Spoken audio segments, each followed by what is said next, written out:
Okay, C, we have a product with a chain rule inside the derivative of the second. All right, so here we go. So again, I'll use I'll go with this notation first and then substitute the two in a moment. Okay, so here we go. So P prime of X, and I'll do the 2 in just a second, is the first, okay, times the derivative of the second. So that's going to be G prime copy, and then the derivative of 2x, 2, plus a second,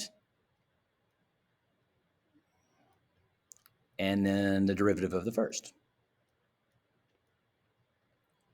All right, which becomes kind of interesting then. And now we're kind of seeing why we have this row of 4s, because we're going to need that. Because if I substitute 2 in, P prime of 2 is going to be F of 2 and G prime of 4, because of the 2 times 2, whatever that is, times 2 because of the chain rule, and then G of 4, and thank goodness we have that row, and then F prime of 2.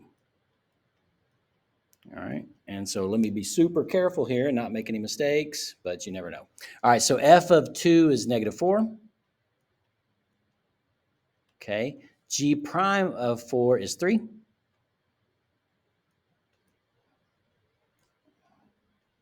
And G of 4 is 2.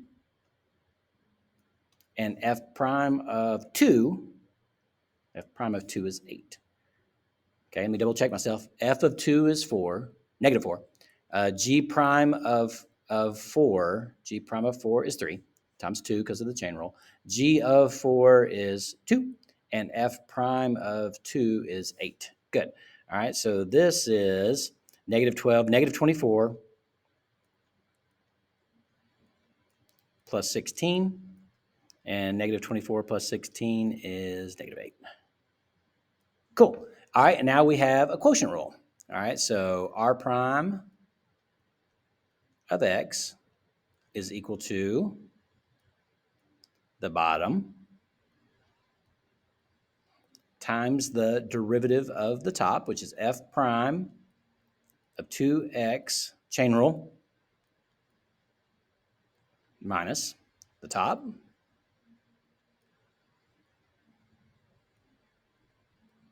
times the derivative of the bottom, all over bottom squared. All right, and so then I'll have G of X, whatever that is, squared. Okay, a little worried about running out of room here, so I think I'm just going to go ahead and go with values.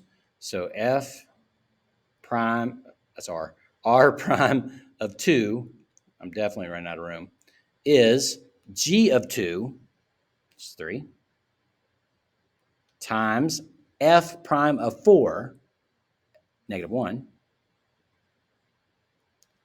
and then our chain rule 2, right, minus F of 4, 0, okay, I don't really need to do the rest of this, but I will. G prime of 2 is negative 1. Who cares? Because that was times 0. Okay.